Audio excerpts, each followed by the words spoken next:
I have to talk about the moment in the play that just destroyed me. I mean, I was like, just could not stop crying. I was such a mess. So it was Dear Theodosia, which is where two men sit on stage and sing essentially this incredibly tender love song to their children, and they talk about what being a father means to them, how it was so much more than or beyond what they had even expected, and I guess in the midst of all the politics and the bloodshed and whatever else, this just really felt like the heart of the play for me. Yeah. And it felt like a very unusual portrayal. I feel like I very rarely see men in plays and in movies talk emotionally about what being a father like means to them. I think it's compounded by the fact that neither of these men grew up with their fathers. Right. You know, so it's these guys, you know, to me the line that kind of wrecked me while I was writing was, my father wasn't around, I swear that I'll be around for you. It kills me. Because that's whether you grew up with your parents or not, I think so many people you aim to fix, you aim to fix whatever your childhood wasn't, and you make mistakes of your own, and you're destined to. It's just what's going to happen. Yeah. And so that notion of, I don't know what I'm doing, but I'm going to do my best is, you know, that's what broke my heart in the writing of that. That was sort of finding, you know, I found my way to that song because I realized both these guys had kids at the same time, and both these guys don't have a father to relate their experience to. Right. And so that was immensely, it also, you know, it came at a very weird time in my life. I wrote that song. People always go, oh, you wrote that song for your child. No, I wrote that song 3 years before I had a kid. You know, sometimes there's just those weeks where everything in your life changes. I've never told this story before. I was on vacation in the Dominican Republic. I was with my wife's family. My wife's aunt was in the final stages of ALS, which is, you know, incurable and so far. And we were just kind of waiting for the news to hit. She lives in Austria, and so it was a vacation, but it was also, we had this news that was hanging over us, and so the family was very tense and trying to make the best out of a vacation. At the same time all this happened, this tiny stray puppy jumped on my wife's beach chair, licked her ankle, and gave her these pleading eyes. My wife is a lifelong cat person and like changed teams in that moment. Oh no! And it was like, oh no!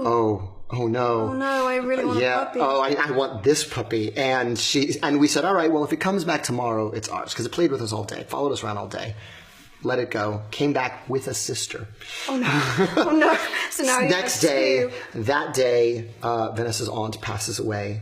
Vanessa's, you know, we're all distraught and we're crying, and you know, Vanessa's mother, who has just lost her sister, and we have these two sister puppies that we're taking care of, and we're like, well, they're coming home with us, and so we brought the puppies home. We found a home for the sister. We kept Toby, which is Spanish for ankle. And in that week, I wrote Dear Theodosia. It was like the calm in my life. Like my life was a weird storm, and that was the calm in my life, was going to like these men and writing this like love song. So people go, oh, your child. I go, oh, yeah, my dog. It's about a dog. It's about my dog. I love that. And isn't it so much the case that our animals are a training ground for... I need to ask you some questions before we run out of time. Okay, fine. I am aware that this might be on the internet, and the number one question I get asked, because the fandom is real, is we have to sort the founders into Hogwarts houses. Okay, because obviously I'm Hermione, I had to plan this out. I have it on paper. All your questions being solved, kids. You can thank me on the Twitter. Okay, so it was very difficult for me to sort Eliza and Angelica. Okay. And by the way, none of this like half this, half this. No. Like, if you're doing that, you're cheating. You have to live in one house. It's true. You can't live in two houses. One house. So I had initially put Eliza in Ravenclaw and Angelica in Gryffindor, and then I decided to switch them. Oh, that's interesting. Yeah. So I think Eliza would be Gryffindor, and I think Angelica would be Ravenclaw. And Angelica for Ravenclaw because she's all brain. she makes that decision about Hamilton. She assesses the situation. She decides to do the smart thing rather than follow her heart. Yeah. Whereas Angelica, to me, just feels like all heart, all courage. So that was why I did that. Awesome. Who else you got? I've got Aaron Burr, who is obviously Slytherin. Just all ambition. When you reply to this on Twitter, please just put the gif of her raising her hand in the movie. That would be the appropriate thing. That would be the appropriate thing. Oh, me, I have the answers. I know. Yeah, so Aaron Burr, Slytherin. He's Switzerland, just waiting on the sidelines. You said there was a case to be made. There was a case to be made. There was a case to be made for Hufflepuff. Love it. And there's a case because I feel like as a young man, if Aaron could have grown or developed, or like he could have, but he kind of, he could have developed, but he didn't. So Slytherin. He could have gone in Hufflepuff's direction, but didn't. Hamilton, Gryffindor. Yeah. For me, he's all authenticity, all courage, all authentic. And I will tell you the one thing that backs your argument, and then I'll tell you what your co-star said, which was different, was that in as a soldier, his nickname was the Little Lion, which is the Gryffindor. This makes perfect sense. Yeah, but I asked Daniel Radcliffe when he came to the show. I said, "So please sort Hamilton into a house." And he went, "Ravenclaw, definitely." Why though? Like that quickly. But why? I don't know. I know he said. Call him about this. Yeah. Okay. Well, I'm going to ask him that. Okay. Well, I have to ask you two very quick things. Okay. One quick thing. One of my favorite lines in the play is when Hamilton says to Aaron Burr, speaking of Slytherin, "If you don't stand for something, what will you fall for?" Yeah. And I just love that because it's so emblematic of the idea that being on the sidelines is a decision. It's not like you can just, because it allows, even if what's happening around you isn't in line with your personal beliefs, by not actively standing against it, you're allowing those things to continue. Yeah, I remember for Martin Luther King's birthday this year, I was asked to read a speech, and there was a quote that has been resonating with me even today, which is, "There is such a thing as being too late." Yes. There is. And that is that's something that's really true, and that's something that we play with Hamilton and Burr. In terms of when do you act, when do you keep your opinions to yourself? Yeah.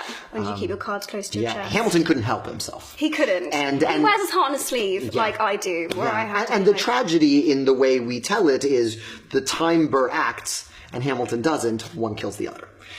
They're not static over the course of the show. They change. Like Burr becomes more in his expression for power and his expression for political mobility. Yeah. He becomes more Hamiltonian, and Hamilton through tragedy sort of retreats. Yeah. Do you see yourself in Hamilton? I see myself in all of them. I see myself in Angelica. It was great fun being Angelica. I mean, the fun of writing is you get to be all of them. You get to be everyone. Some of these songs, that would be enough. I'll tell you another very personal story.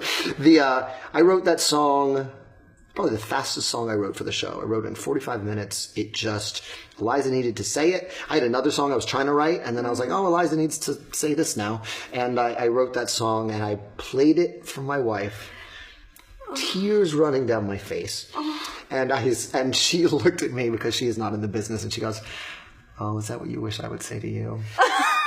Is that what you wish I would say to you? And I go, "No, it's what I say to you." I mean, it's actually my letter to her.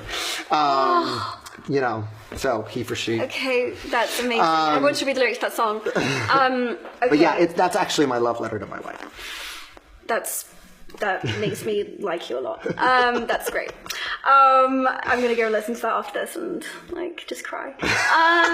So other than this, I have to ask, you're an amazing freestyler. Yes. You can just do this. And you're an amazing beatboxer. This is great. He's lying. He's lying. I'm okay. Well, what I said was, I'm happy to freestyle if you beatbox. If I beatbox, okay, but show me how. What am I doing? Okay, well, first let's just see. No instruction. Oh no. Just from what you've seen, I know you've seen a lot of beatboxing. I'm sure they were beatboxing on set during those movies. Every young man tries it. English school a lot kids. Of young That's women what we try to do all the time. Yeah. We just beatbox. Right. Okay, this is gonna be so bad. It's gonna be awesome. Do I cover my mouth? Yeah, just for my sake. Yeah. Do I do this just so I don't spit at you? Yeah. Okay, it's sort of like the spit guard. This is gonna be so embarrassing. Okay, what am I freestyling about? Gender equality. Fantastic. It's International Women's Day. It's he for she. Yeah. Gender equality. Feminism. Are you a feminist? Yeah, absolutely. Love that. Great. Yeah. Okay. Okay, back to this. We can talk to We can talk in a minute. Okay, so what kind of beat do you want? Slow or fast? Whatever you got. This is gonna be bad. Okay. This is gonna be amazing.